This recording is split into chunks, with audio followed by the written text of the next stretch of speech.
Firing its young out of its head like rockets. That's right, Dragapult is absolutely the worst parent Pokemon ever. But you know what? We've got a Sword and Shield Wi-Fi battle here today featuring the dragon itself, Dragapult. Let's get into the match. This battle is versus Raiden.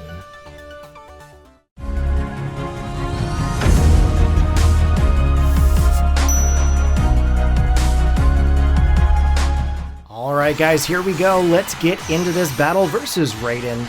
Just as an FYI, this battle was found on the 2022-2021 battle code in Sword and Shield.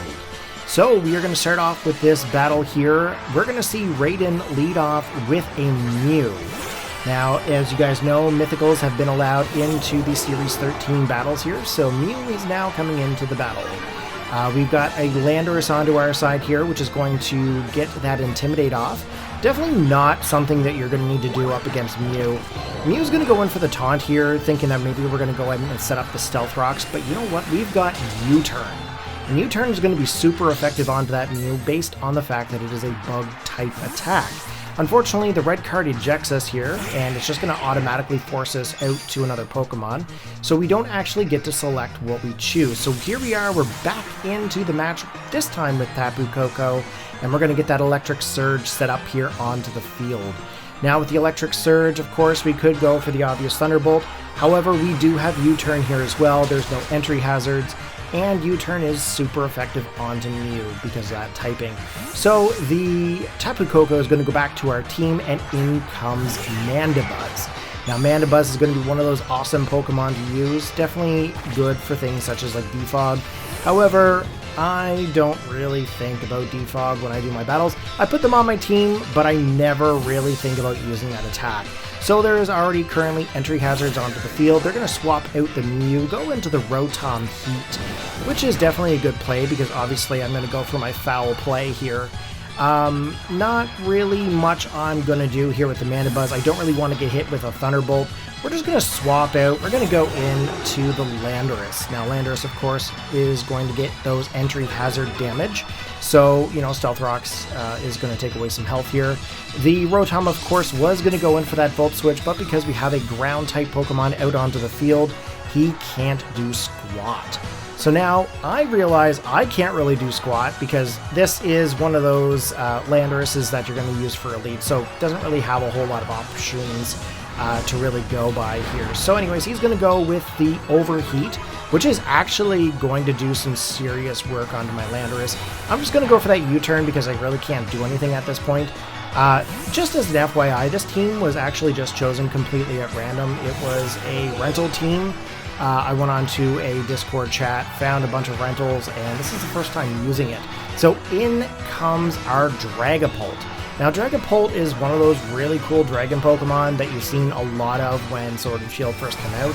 And then of course, you know, slowly got replaced by things such as like Garchomp and, you know, so on and so forth. So anyways, we get a Shadow Ball, we get the Shadow Ball off onto the Rotom. It does a lot of damage, taking it right down to the red zone, and we're actually just going to finish it off with another Shadow Ball because why not? So that's going to be the first Pokemon out on our opponent's side, and in comes Garchomp. So Garchomp comes in here and is ready to attack onto that Dragapult. We're not going to have any part of that. We're going to swap out, go out to our Landorus. Now with Landorus onto the field, we are going to get that Intimidate off onto the Garchomp, which is going to be huge. However, Garchomp goes for his Sword Stance. So it actually gets that attack boost back up to basically where it would have been before the Intimidate. So we're going to have to worry a little bit here about Garchomp, especially if it continues to go on for those Sword Stances. So with the Landorus, I decided I'm just going to go for the Earthquake here, try to get a little bit of damage off onto it. However, he goes for the Crunch. Crunch actually did a little damage. No defense drop, of course, in this situation. No real need for it. We're going to get a little bit of leftovers here with our Landorus, bringing our HP back up just ever so slightly. I know I'm not really going to be able to outspeed the Garchomp here, and that's kind of what I was trying to determine at the time of the battle. Can I get another Earthquake in? And I'm going to be honest with you, you really can't. This Garchomp is just going to outspeed this Landorus. So, again, at the time, I'm debating on what I want to do. Basically, it's just going to be foddered off here at this point. There's really not much that Landorus can do.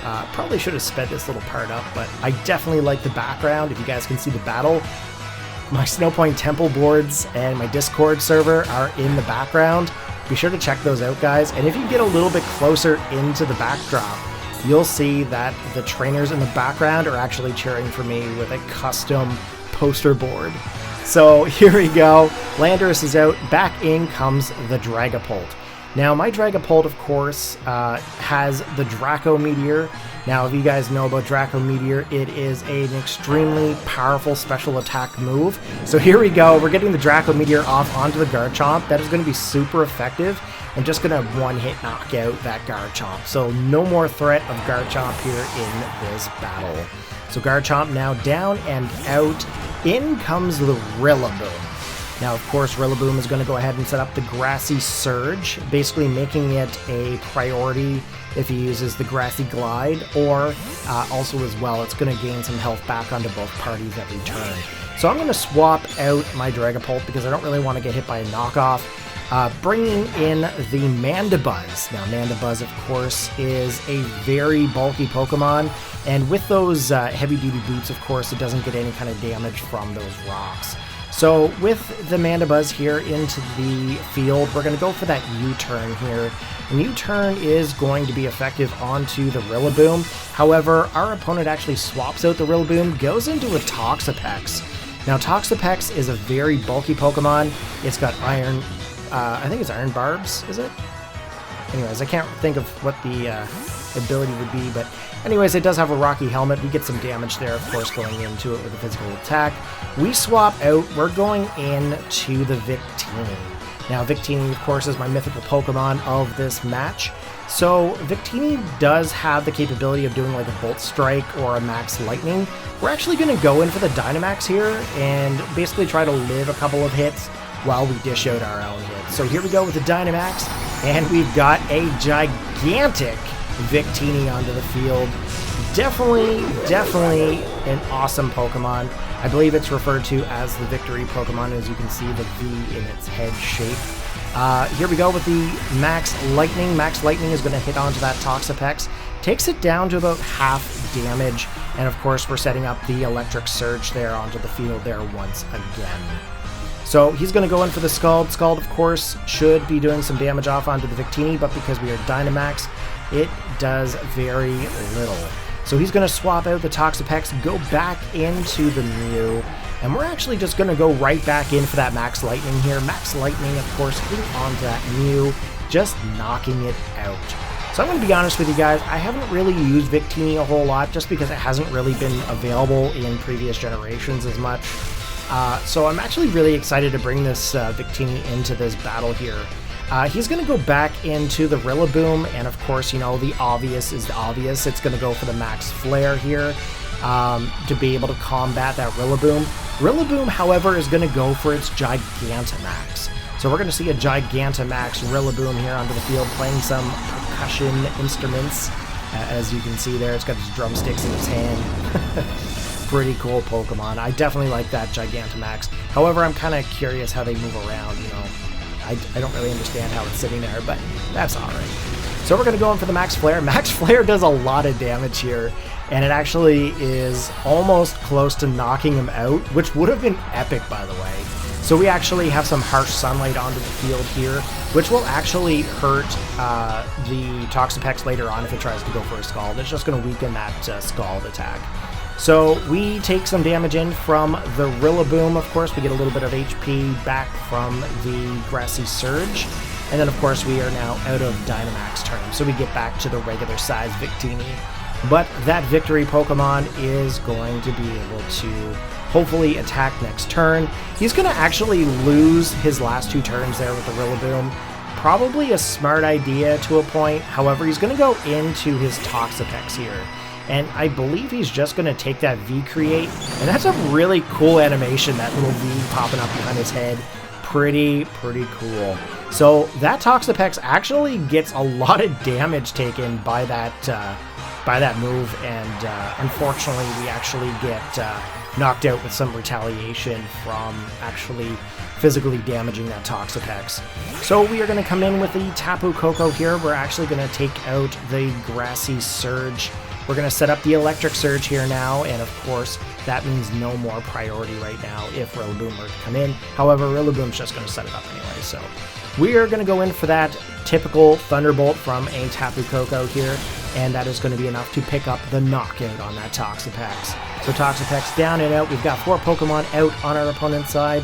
We've got 2 down on ours. So in comes a Galarian Zapdos. Now, that Zapdos is actually a fighting type Pokemon, so we're going to go on for that Dazzling Gleam, and there is no chance for that Zapdos. It's just going to knock him out. So now there is 1 more Pokemon remaining on our opponent's side. It is Rillaboom. And of course, Rillaboom is down into that red zone, and in comes that Grassy Surge. So Grassy Surge now onto the field here.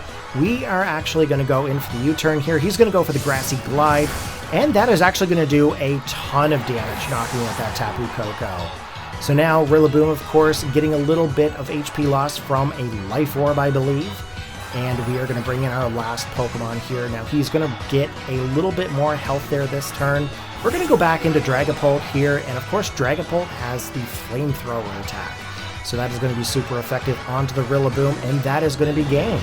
So good game. Thank you very much for that battle. And you know what? It actually kind of hurts me a little bit to take out Rillaboom just because it was my own starter as well. But definitely not an awesome match. So thank you very much, Raiden. And let's take a look at one of the many other Wi-Fi battles that are listed on this channel. Guys, I'm featuring a couple of more videos listed above. Make sure you check them out. There are plenty of battles still to come. Hope you guys enjoyed the battle there today. Take care, have a good one, and as always, peace out.